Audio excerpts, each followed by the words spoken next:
De igual manera, va el saludo correspondiente a nuestro dirigente de la Central Única Regional de Rondas Campesinas Nacional Perú, de la región San Martín, el compañero Flavio Flores de Capón, Carlos Ferrer.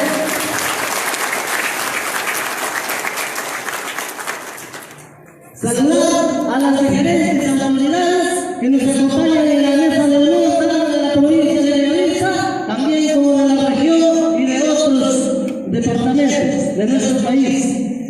Saludar la presencia de nuestro subprefecto de la provincia de Bellavista, Juan Carlos Ferrer.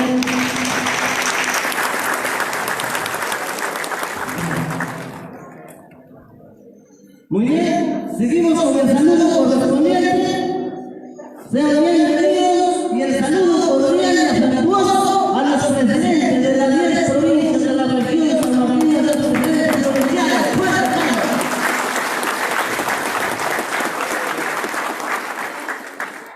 Seguimos con el saludo a todos los presidentes distritales, sectoriales y de base de toda la jurisdicción provincial de Bellavista.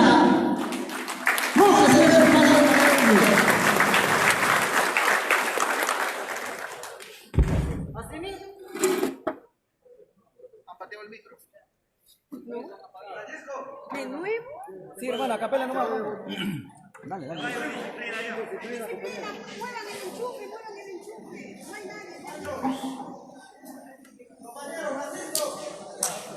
Que lo aseguren, por favor, asegúrenlo. Salomón. Continúa, compañero, Salomón. A vos más y más fuerte.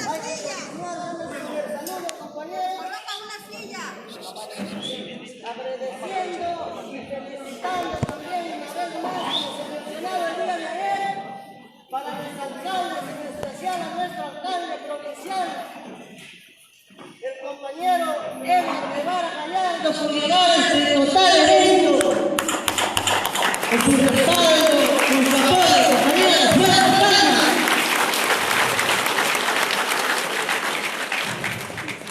Vamos a saludar y a felicitar por su apoyo también al compañero Héctor Moreno de Encarnación, alcalde del distrito de San Pablo, por su buen apoyo que nos está dando para este evento. A nuestro amigo sondero Elías Luis García, alcalde del distrito del Bajo Vego, por el apoyo que nos está brindando para este evento. Muchísimas gracias. Fuerte palmas. A nuestro compañero Franco Villena Damián, alcalde del distrito del Alto Viado Cusco, igualmente también para él nuestros saludos cordiales. Saludar de igual manera a Walter Hugo Vázquez, alcalde del distrito de San Rafael, hombre bandera y colaborador también para este evento. Muchísimas gracias.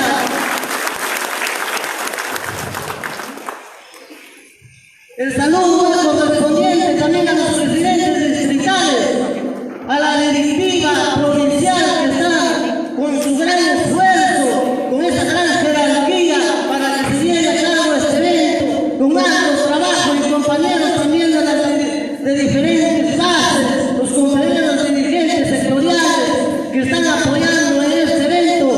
Bienvenidos ustedes, muchas gracias a esas bases también, a todas las bases de la jurisdicción provincial de Bellavista, que contamos ya con 103 bases a nivel provincial.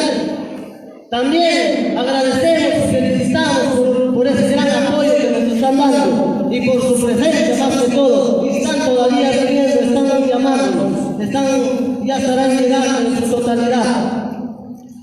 Queremos decirles, compañeros, que nosotros, mi persona como dirigente de la Central Única Provincial de Rondas Campesinas de acá de la provincia de Bellavista, hemos tenido ya una reunión con los presidentes distritales, con la directiva provincial, donde se ha acordado colaborar 10 soles por base que está llegando. ¿Para qué? Para sustentar algunos mínimos gastos que se va a llevar a cabo en este evento. Que no se confunda de repente con otras colaboraciones, no que sea en el caso de la comida, no. La comida es total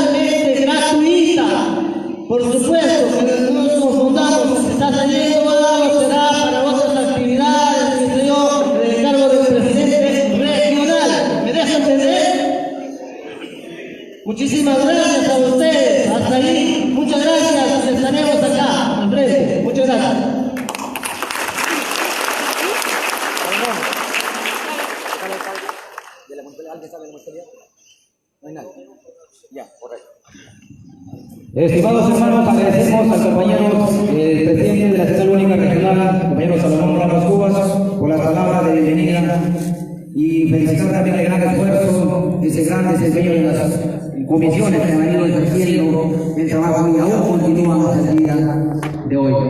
A continuación, vamos a ceder los micrófonos a la compañera vicepresidenta regional, Elizabeth Villarreal Tapia, para que de las palabras de apertura de este evento. Aquí decimos con fuertes aplausos.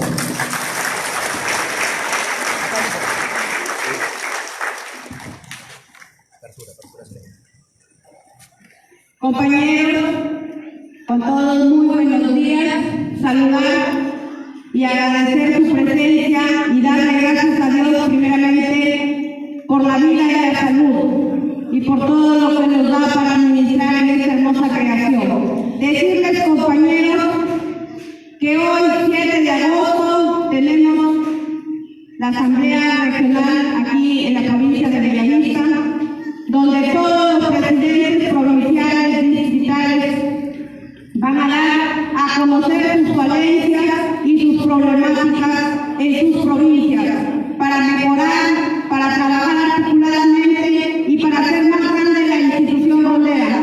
Así que doy por aperturado este magno evento. Muchas gracias. Bien, compañeros, ya habiendo aperturado la 4ª Asamblea Regional, vamos a invitar a los presidentes provinciales, por favor, ocupar el lugar que acá de mi mano izquierda, todos los presidentes provinciales. A ver, compañeros, un último de los presidentes provinciales que ocupar su lugar. Disciplina, tome nota del último presidente para su respectiva sanción. Se les ha dicho yo al inicio que los presidentes provinciales deben ocupar su lugar. Los compañeros que están también en la puerta de ingreso, los que no tienen nada que ver en el tema de la disciplina o en el control del ingreso, por favor, se les invita a pasar y ocupar el lugar de acá en la asamblea. Hermanos, a continuación tenemos ya que presentar pues, a las autoridades invitadas. Vamos a presentar al doctor Juan Carlos Paredes Bardales, expresidente del Poder Judicial de la región San Martín, a quien recibimos con fuertes aplausos. Para que haga sus respectivos saludos, ya luego hablar del tema que le corresponde. Para sacarme la máscara. Su saludo, doctor. Por seguridad, muy bien, muy bien. Su familia lo espera en su casa, está bien.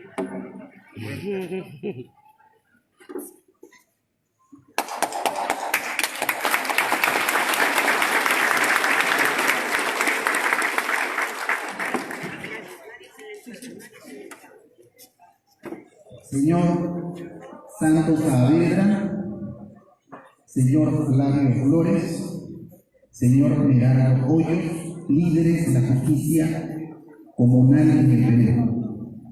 En primer lugar, quiero expresar mi agradecimiento por la gentil invitación para compartir con ustedes el tema Derechos Fundamentales y Justicia Comunal, exposición que se va a dividir en 2 partes. Les ruego la máxima atención porque los contenidos que vamos a dar ahora son de suma importancia en la actuación de las rondas campesinas y nativas en el Perú. En primer lugar, quiero decir todo lo que se refiere al marco normativo, esto es lo que establecen los tratados internacionales, la Constitución Política del Perú, la Ley de Rondas Campesinas, el convenio 169 de la OIT, muy especialmente, y en segundo lugar quiero precisar cuál es la situación de las rondas campesinas en el Perú actual. Refiriéndome al primer punto, quiero compartir con ustedes en principio que la Constitución es la norma más importante del Estado y aparejada a la Constitución tenemos los tratados internacionales. La Constitución Política del Perú establece como uno de los tantos derechos fundamentales de la persona el derecho a su identidad étnica y pluralidad multicultural. Digo esto porque, como bien decía José María Arguedas, literato y novelista peruano, el Perú es el país de todas las sangres. Nosotros vamos a encontrar vamos a encontrar a lo largo de nuestra patria todas las razas, o mejor dicho, todas las etnias. Vamos a encontrar cholos, indios, blancos, negros, chinos, mestizos, criollos y tanta mixtura étnica que en puridad va a ser muy difícil de encontrar. Entonces la Constitución reconoce esa identidad y esa multiculturalidad, porque no será igual un peruano de la urbe, un peruano de la ciudad, no será igual a un peruano del Ande o a un peruano de la selva. Me atrevo a decir que incluso entre los mismos peruanos de la urbe hay muchísimas diferencias. No es lo mismo una persona que siempre vivió, por ejemplo, en Miraflores, que una persona que vivió siempre en el Callao. No es lo mismo una persona que vivió siempre en Tarapoto con una persona que vivió siempre en Nauta, aún perteneciendo a la región de la selva. Y digo esto de los derechos fundamentales de la identidad étnica y la pluralidad o la multiculturalidad, porque es importante que sepamos que todos acá, al margen de ser peruanos y tener los mismos derechos fundamentales, somos diferentes entre nosotros mismos. También otra norma muy importante de la Constitución es la que establece que la justicia emana del pueblo y se ejerce por el Poder Judicial. Artículo 138. Pero también la propia Constitución Política establece que las comunidades campesinas y nativas, las rondas campesinas, tienen atribuciones jurisdiccionales en el espacio geográfico de su competencia en base a su derecho consuetudinario, en base a esas tradiciones ancestrales, en base a los propios valores que la comunidad detenta por tiempos inmemoriales. Y es muy importante decirlo porque los valores que tienen ustedes son valores que permiten, por ejemplo, entre tantas otras cosas, luchar eficazmente contra la delincuencia. ¿Qué sería del valor de la justicia del Perú si no existieran las rondas campesinas, peruanos como ustedes del Perú profundo, que luchan contra las lacras sociales, entre ellas la delincuencia? Y digo esto porque soy juez superior de la Corte Superior de Justicia de San Martín.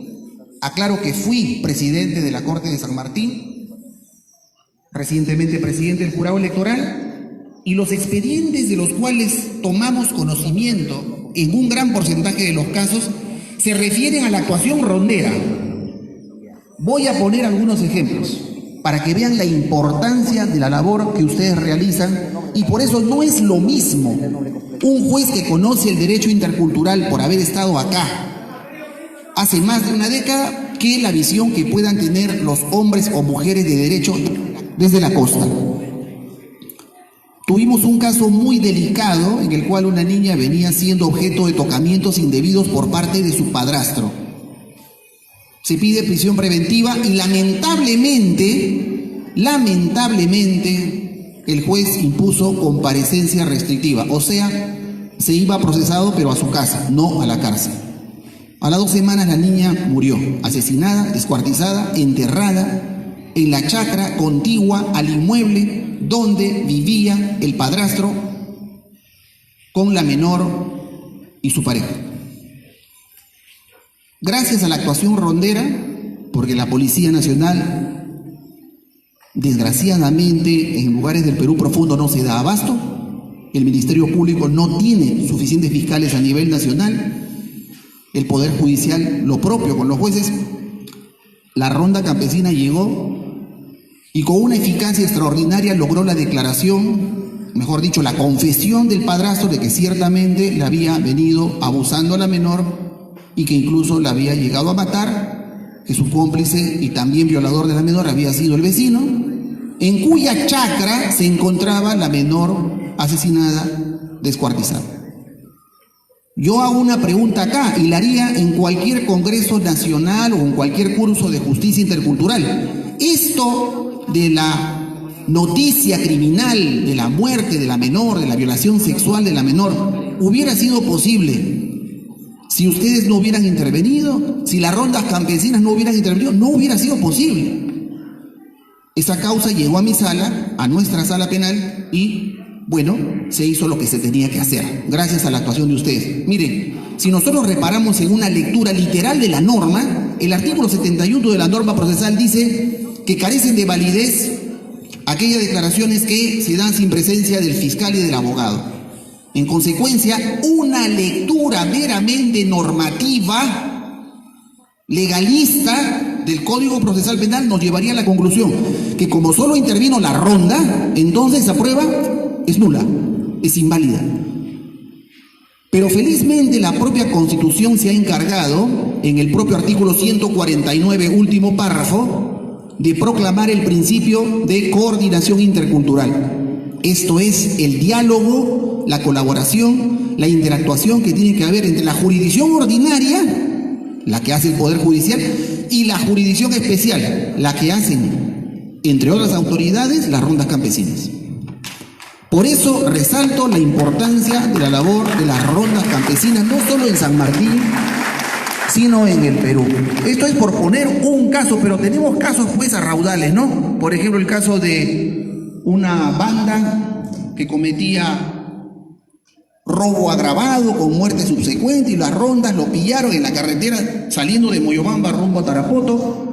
Todos detenidos, todos en la cárcel, todos condenados. Pregunto, ¿la policía hubiera podido hacer eso? Lo dudo, porque para eso se necesita inmediatez, esa organización, esa respuesta que la sociedad a través del Perú profundo genera con ustedes. Yo estoy acá justamente para dar mi aporte intercultural. Yo me vengo de Moyobamba en mi carro, con mi familia, con el propósito de contribuir con un granito de arena en ese diálogo intercultural. Porque si nosotros no somos conscientes que la jurisdicción ordinaria y la jurisdicción especial actúan en paralelo y en base a competencias distintas, yo acá quiero contarles que la actuación de las rondas campesinas se da básicamente en 3 escenarios. Quiero que me escuchen esto con suma atención a propósito de lo que estamos viviendo actualmente en el Perú. Mire, el primer escenario de la ronda campesina es aquella en la cual ésta actúa en su propio espacio geográfico, en base a su derecho propio, en base a los valores de la comunidad, que después de la intervención o la detención del presunto responsable, habiéndosele hallado culpable, genera la sanción respectiva. Ese es el primer escenario. El segundo escenario es el que compartía con ustedes a propósito de los actos de colaboración que ustedes realizan a favor de la jurisdicción ordinaria. Esto es, ustedes toman conocimiento de un delito y más rápido que inmediatamente van tras el presunto responsable, lo toman y lo ponen a disposición nuestra, lo que se llama en el Código Procesal Penal arresto ciudadano. Ese conjunto de ciudadanos del mundo rural lo detuvo y lo puso a disposición de la justicia, sea porque se trate de un delito que no se ha cometido en el espacio geográfico de su competencia, o sea porque se trata de un delito muy grave, demasiado grave. Y el tercer escenario, estimados amigos de las rondas campesinas, es un escenario que para mí es delicado hasta cierto punto y que merece un comentario especial. El tercer escenario es cuánta facultad tiene la ronda para intervenir en el mundo de la urbe a pedido de un ciudadano. Miren qué compleja la situación en el Perú a propósito de la actuación de las rondas y del clamor popular de justicia, de la indignación, de la rabia, de la impotencia cuando no se da con el responsable de un delito. Digo esto porque hace más o menos 4 años un ingeniero en Moyobamba fue objeto del delito de hurto agravado en su casa. ¿Saben qué hizo el ingeniero? El ingeniero no fue a la Policía Nacional, al Ministerio Público, al Poder Judicial. El ingeniero dijo en su razonamiento interno, mental, esto lo soluciono más rápido yendo a la ronda. Efectivamente, el ingeniero que vivía en la ciudad fue a la ronda intervino, dio con los 2 responsables, entraron a su casa por vía de hecho.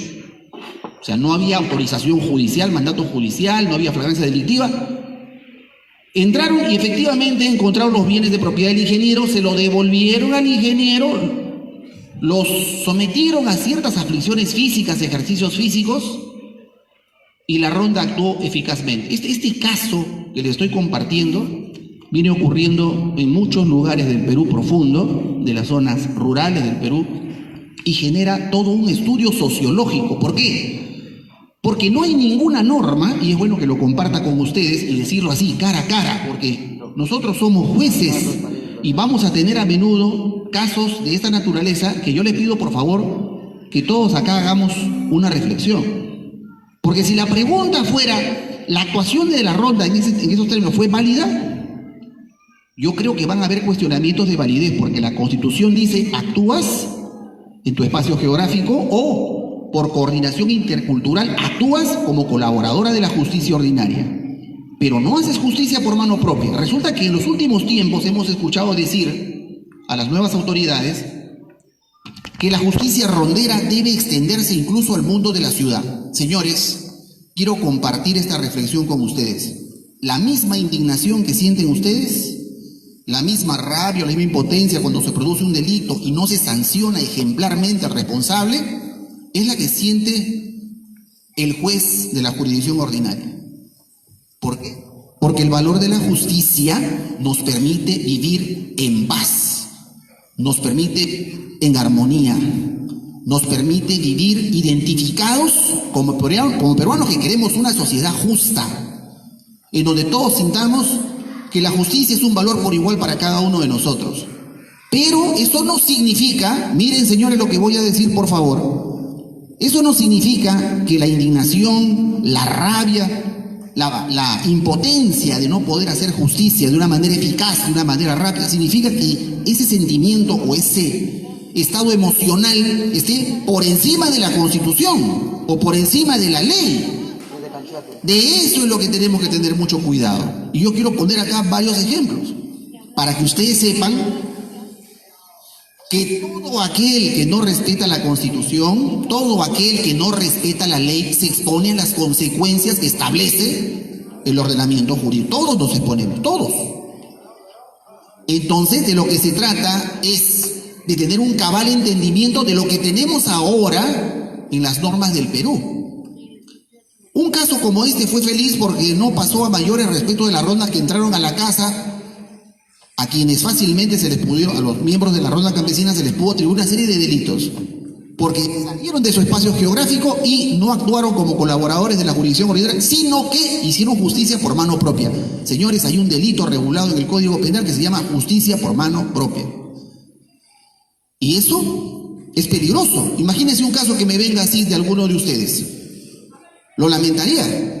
Porque no está en su espacio geográfico, no forma parte de su derecho constitucionario, no tuvo competencia para intervenir y sin embargo entró a la casa, le rompió la cabeza al uno, lo mató al otro. Eso no se puede permitir. Y eso yo he venido acá básicamente a compartir con ustedes, a internalizar con ustedes este último concepto. Todos, señores, todos los ciudadanos tenemos límite en nuestra actuación. Que la rabia, que la indignación, porque yo escucho normalmente decir a muchos ronderos, vamos a ir, lo vamos a agarrar, le vamos a mutilar el dedo, le vamos a pegar, vamos a torturarlo. Señores, eso es peligroso, es muy peligroso. Ustedes tienen ejercicios físicos, aflicciones físicas, cadenas ronderiles, pencazos, fuetazos, todo eso, para alguien que conoce la justicia cultural, es válido. Pero lo demás, matar, torturar, mutilar la integridad física o someter a una persona a tratos crueles, humillantes, o como dice la Constitución, para ser más claro, carecen de validez las declaraciones obtenidas por la violencia. Y nosotros hemos tenido muchísimos casos y quiero compartir estos casos con ustedes para que ustedes vean lo delicado del tema. No es tan fácil. Yo cometería un grave error si vengo acá y hago pues una exposición retórica, formalista, y no cuento los casos. No, yo tengo que contarlo para que ustedes sean conscientes de cuáles son sus facultades, sus derechos, sus atribuciones y cuáles son sus límites de actuación. Hay límites. Por ejemplo, hay casos en los cuales al A los intervenidos les han dado muerte y después los ronderos han estado procesados. Es cierto que el convenio de la 169 OIT, artículo 10, dice que las penas tratándose de miembros de los pueblos indígenas, comunidades campesinas, nativas, serán penas de carácter preferentemente suspendida. O sea que no será una pena efectiva, no será cárcel. Es cierto. Pero dice el adverbio preferentemente. Significa que si un conjunto de ronderos va y le dan muerte a un ciudadano, voy a poner un ejemplo. Se le encuentra a un ciudadano en pleno robo agravado. La ronda lo toma y lo matan. Señores, eso no lo consiente la Constitución ni la ley. No lo consiente. Y eso generaría un problema para nosotros. Porque si llevan al rondero identificado que dio muerte, le van a generar un proceso penal por homicidio calificado. Entonces, eso tengo que compartirlo con ustedes para que sepan. Incluso nosotros, muchas veces, tenemos limitaciones de carácter legal. ¿Por qué ustedes tienen más respaldo que nosotros? Porque la justicia de ustedes es más rápida, es más eficaz, es más eficiente. Ustedes actúan inmediatamente. Y yo estoy de acuerdo con ustedes. Mire, para mí, los jueces ordinarios deberíamos aprender de ustedes la rapidez. Lamentablemente en el proceso legal hay mucho procedimiento, hay mucha garantía, ¿no? El intervenido, el detenido tiene derecho a contar con un abogado. El fiscal tiene que respetar eso, el policía tiene que respetar eso, el juez tiene que respetar eso. Si es que no fue el abogado a la declaración no vale. Eso es lo que dice el código, no lo digo yo, el código lo dice. Y nosotros también hemos sentido muchas veces esa impotencia de no poder hacer directamente lo que queremos hacer. Pero nosotros, jueces imparciales, jueces neutrales, tenemos que cumplir con lo que dice la Constitución y la ley. Les hablaba de ese tercer escenario que es peligroso. Si es que se va a presentar un proyecto de ley, que se presente, que se debata, y cuando sea ley de la República, bueno, todos estaremos ante una nueva norma. Pero mientras eso no sea así, todos sabemos que la actuación rondera tiene límites. No puede matar, no puede mutilar, no puede torturar, no puede someter a tratos crueles o humillantes. Pero lo demás sí, la justicia rondera, la que ustedes hacen, la que es valiosa para la justicia en el Perú, es la que nosotros conocemos. Y de verdad, si yo estoy acá, es un acto de reconocimiento a las rondas campesinas del Perú, porque sé que sin ustedes la justicia sería una ficción. También quiero compartir con ustedes el tema de las modificaciones constitucionales o legales o eventuales cambios de constitución. Toda persona que vive en democracia se somete al ordenamiento jurídico. Toda persona. Podemos defender arduamente nuestra posición del cambio de una constitución, de la reforma de una constitución, de que se preserve esta constitución, pero tenemos que tener la calidad en la propuesta.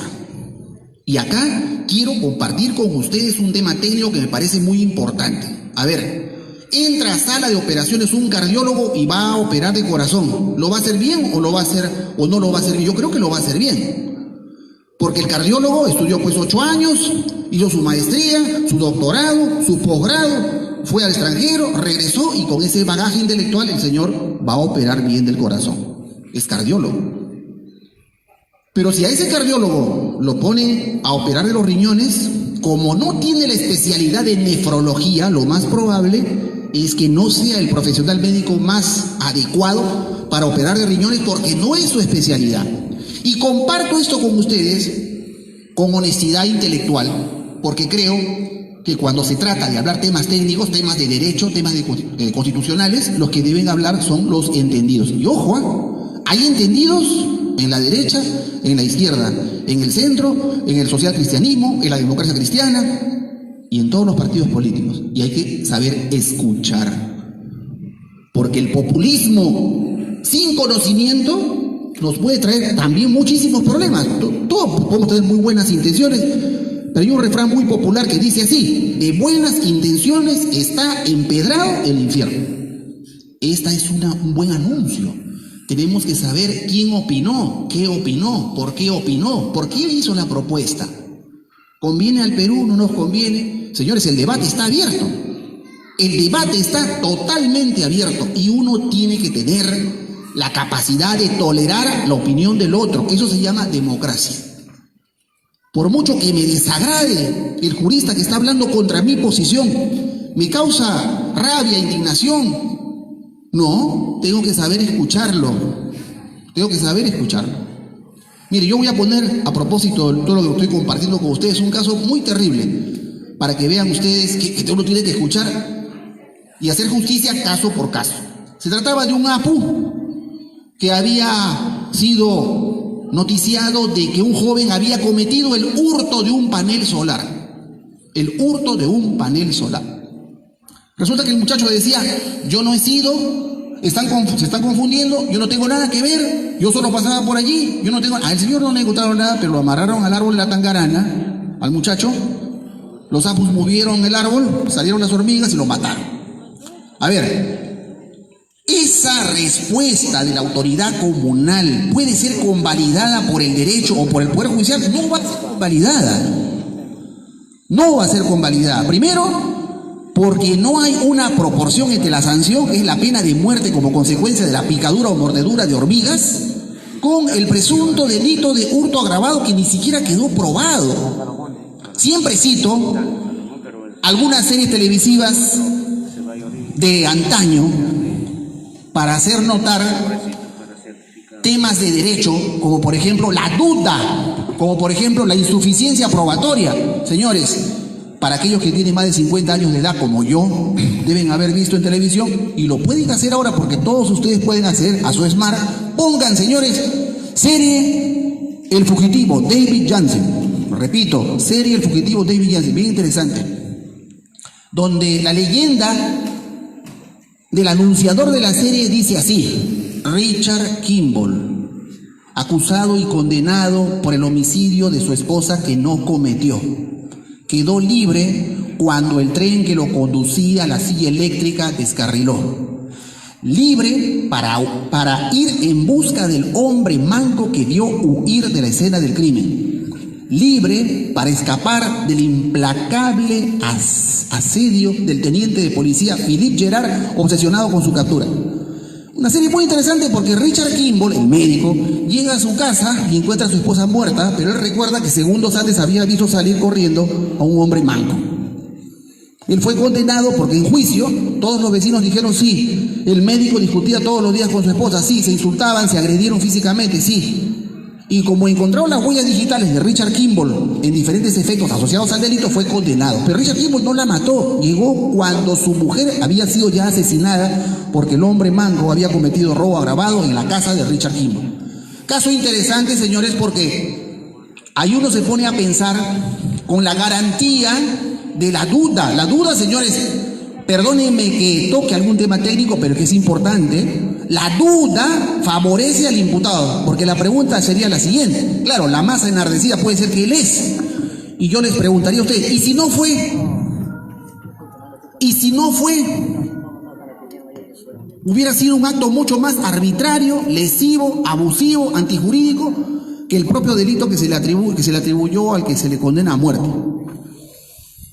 O también la serie Los Intocables. Quiero compartir también esto con ustedes a propósito del cambio de las normas. Hacia los años 1930, Eliot Ness lideraba en los Estados Unidos un grupo de policías que luchaba, entre otros delitos, contra el tráfico de alcohol. Y estaba prohibido el consumo de alcohol. Y resulta que después de tanto luchar contra las organizaciones criminales y después de tanto desbaratarlas, Eliot Ness logra que muchas organizaciones, bandas criminales, vayan a la cárcel. Recientes condenas hasta por delitos tributarios, porque a veces no los podían agarrar por otros delitos y los agarraban por el delito sobre el cual había prueba suficiente. Y Eliot Ness, saliendo de los juzgados, le pregunta a un policía: señor Eliot Ness, el Estado acaba de dar una norma mediante la cual se consiente el consumo de alcohol. ¿Qué cosa va a hacer? ¿Qué cosa voy a hacer? Tomar un trago. Y se fue. ¿Qué es lo que quiero decir con este ejemplo? Que en aquel tiempo estaba prohibida la venta de alcohol, el consumo de alcohol, y Eliot Ness contestaba con la nueva norma que ya no está prohibido el tráfico, no, está permitido el comercio de alcohol. Que ya no está prohibido el consumo de alcohol, no, ya no está prohibido el consumo de alcohol. ¿Qué voy a hacer? Tomar un trago. ¿Se dan cuenta ustedes que hay garantías, principios y derechos que debemos respetar? Por eso estoy acá. Porque, de verdad, me preocupa que eventualmente pueda haber algún error. No debe haber. Hay un caso que llevaron a Lambayeque con consecuencias desastrosas. Hay otro caso que llevaron no me acuerdo, otra corte, pero también fue muy delicado. Amazonas, creo. Bueno, el hecho concreto es de que esos son los tres escenarios. Ahora, yo quiero compartir tres conceptos con ustedes. Principios de validez, legitimidad y eficacia. Señores, ¿qué es la validez? Que la norma o la actuación rondera, en este caso, sea de conformidad con la Constitución, con los tratados y con las leyes.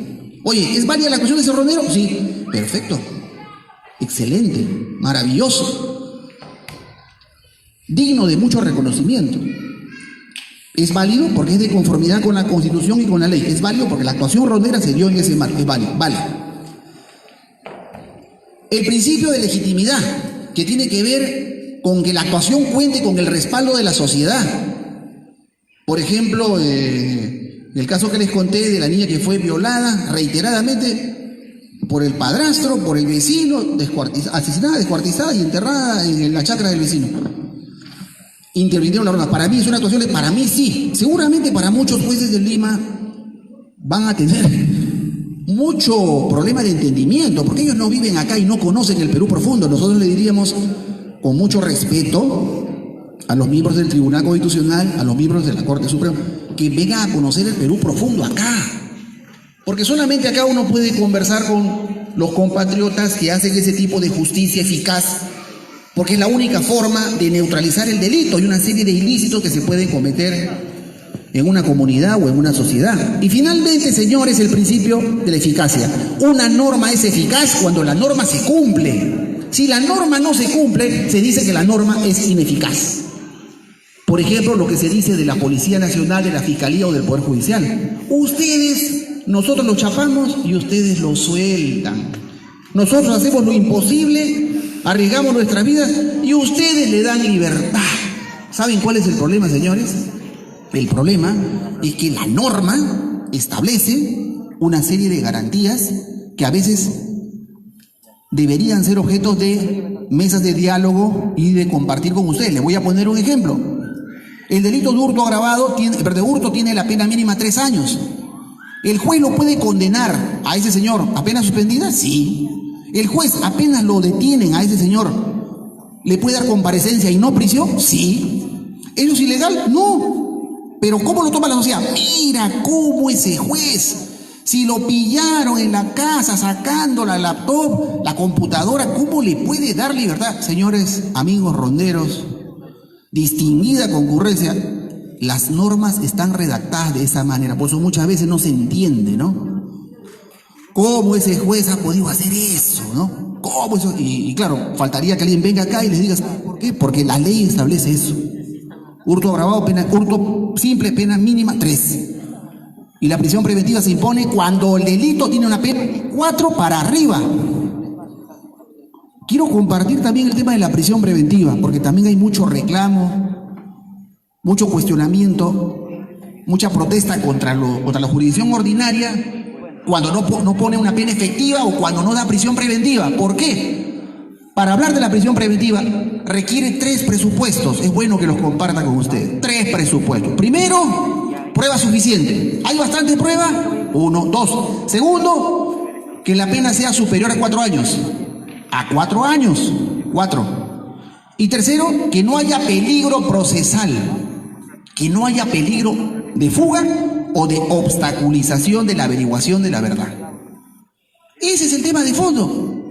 Como el derecho es una ciencia y una técnica interpretativa, para un juez puede decir que sí concurren los 3 y para otro juez puede decir, no, mira, concurren los 2 primeros, pero no concurre el tercer requisito.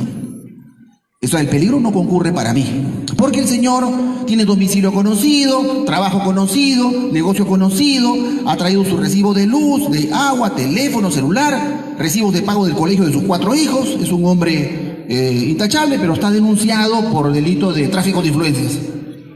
Entonces el juez ordinario dice, no, le voy a dar comparecencia. O sea, está procesado por el delito de tráfico de influencia, que es un delito grave, pero está en libertad.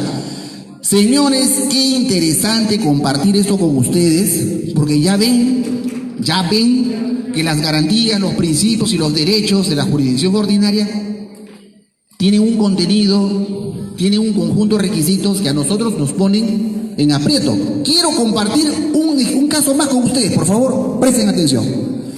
El caso de un señor que integraba una banda criminal que solía cometer delito de robo agravado. Tenían como 12 delitos de robo agravado cometidos en San Martín.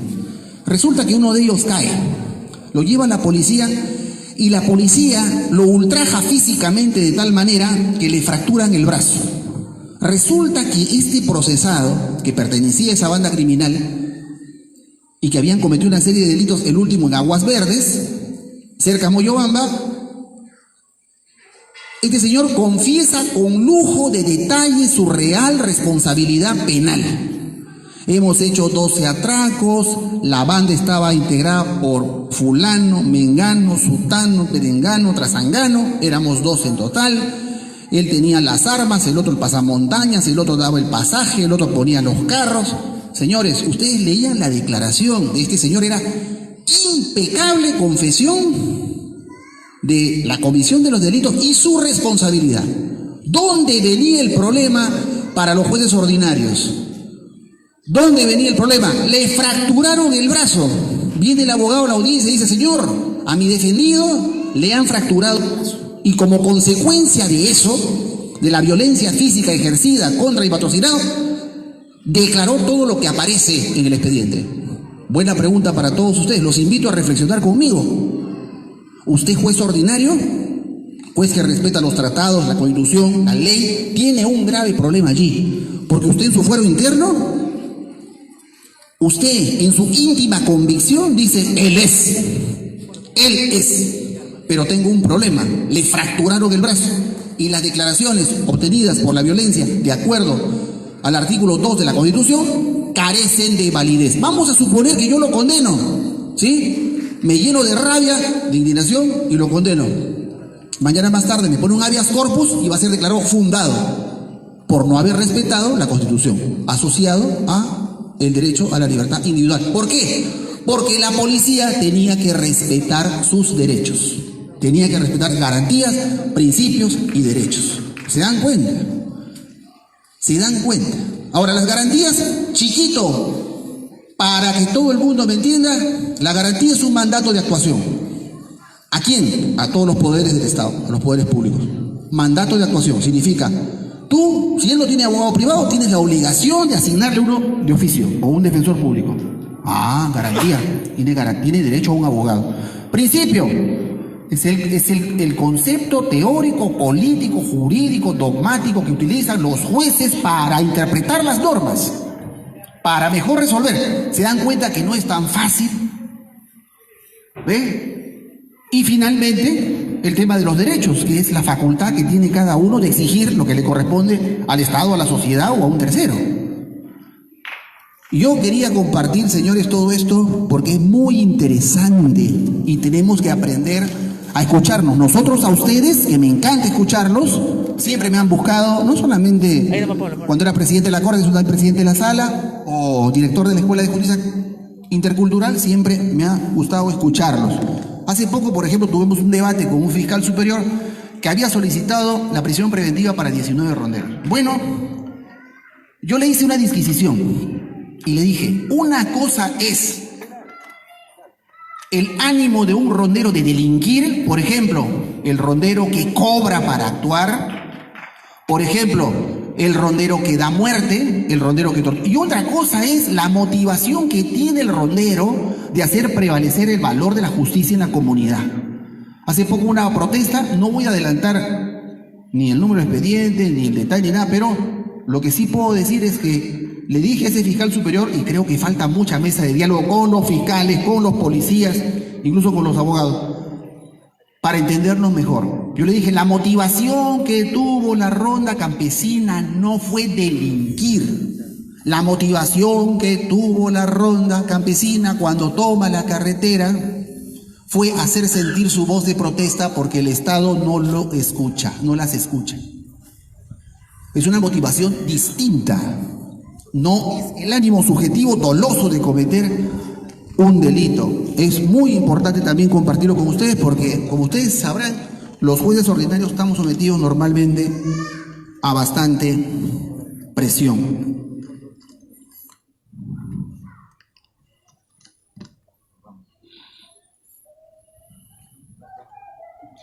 Una cosa muy importante que quería compartir con ustedes son los artículos 8, 9 y 10 del convenio 169 de la OIT.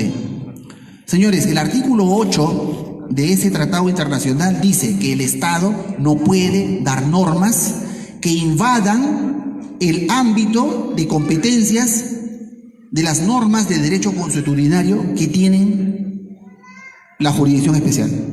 ¿Qué quiere decir esto? En esta ronda campesina se sanciona el adulterio, pero de repente en otra ronda campesina no. Y lo digo con conocimiento de causa, porque hemos estado en una comunidad nativa hace algunos años, en un curso en Tarapoto, y los líderes nos dijeron, en nuestra comunidad, señor, en nuestra comunidad, doctor, nosotros tenemos 2, 3, 4 mujeres, pero siempre que las podamos mantener. Pero en otra comunidad, Xuxuyacu, a unas horas de Moyobamba, nos dijeron que eso ahorita ya está prohibido. Y pobre aquel hombre o aquella mujer que cometa adulterio, porque es sancionado con las penas que ustedes tienen conocimiento. Pero para que ustedes se den cuenta que los valores no son iguales. Y quiero poner también un ejemplo del derecho oficial. Hasta el año 1991, el adulterio era un delito. Delito. Hasta que el nuevo Código Penal derogó el delito de adulterio. ¿Qué dijeron los juristas? ¿Qué dijeron los tratadistas del derecho?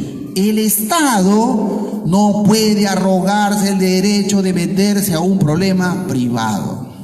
El Estado no puede tipificar una conducta como delictiva si corresponde al derecho de una mujer y de un hombre. Los demás salimos sobrando. El Estado no puede sancionar con una conducta que genera escarnio público cuando solamente debe pertenecer al ámbito familiar o al ámbito de los cónyuges o de la pareja de convivientes.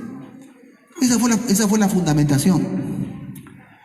Interesante, ¿no? Siempre es bueno escuchar. Por eso yo les decía, siempre es bueno escuchar. ¿Qué creen ustedes que es más importante? ¿Una masa enardecida, indignada, o un hombre lúcido que entiende el problema?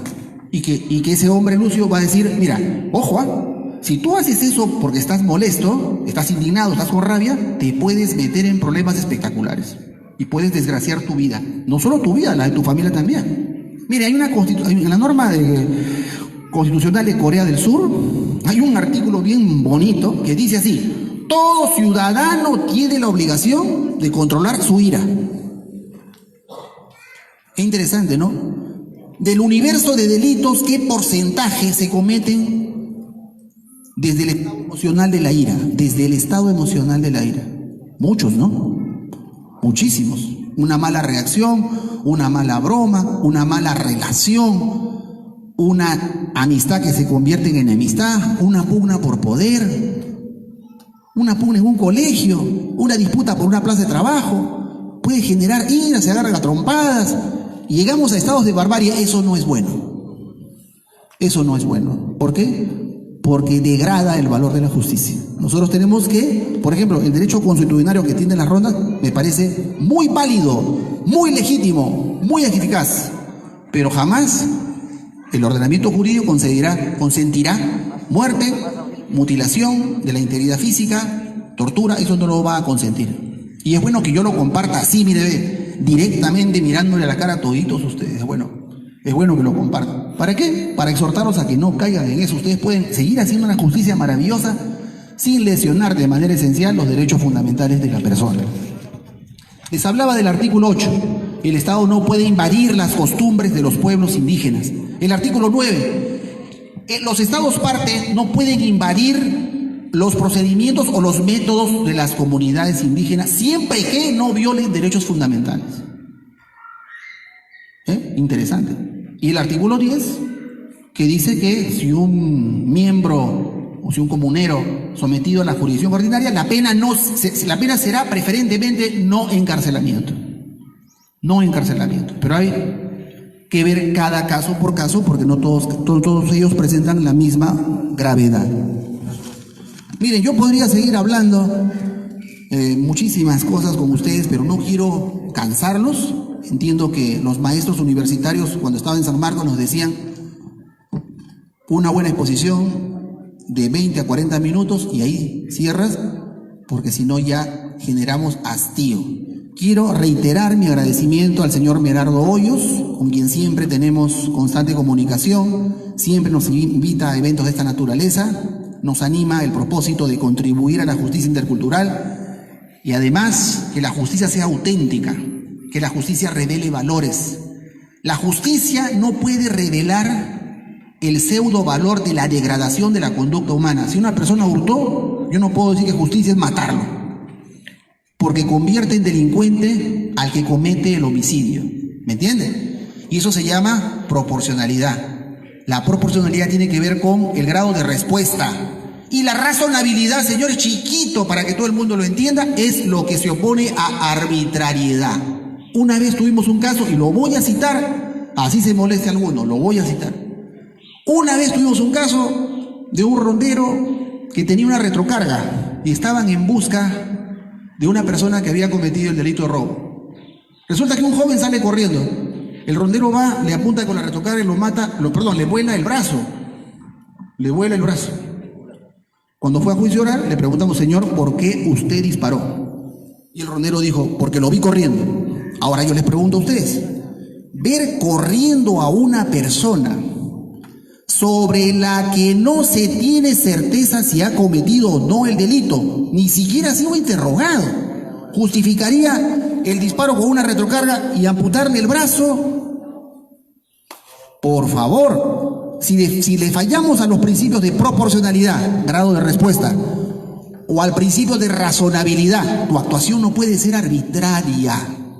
Tu actuación tiene que ser ceñida a las normas.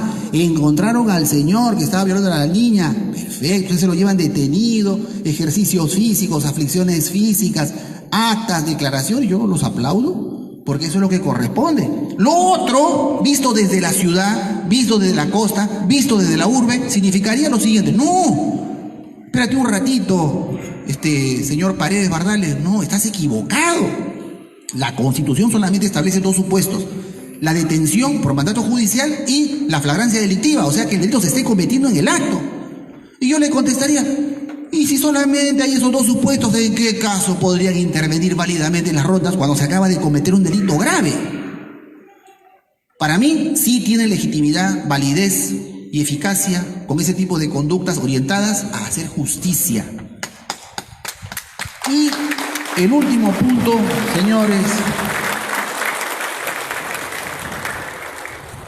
tiene que ver con el hecho de que mientras más tengamos espacios de diálogo de esta naturaleza, mayor será el grado de comprensión intercultural entre la jurisdicción especial, que son ustedes, y la jurisdicción ordinaria, que somos nosotros. Como decía el doctor Duberlí Rodríguez Tineo, ex juez de la Corte Suprema y ex rondero, las justicias, estas dos justicias son paralelas, ni una se superpone a la otra. Nosotros no somos más importantes que ustedes, ni ustedes que nosotros.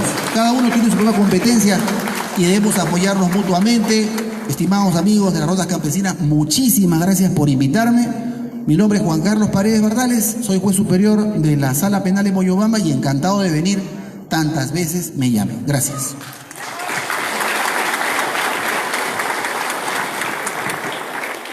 Bien, estimados hermanos,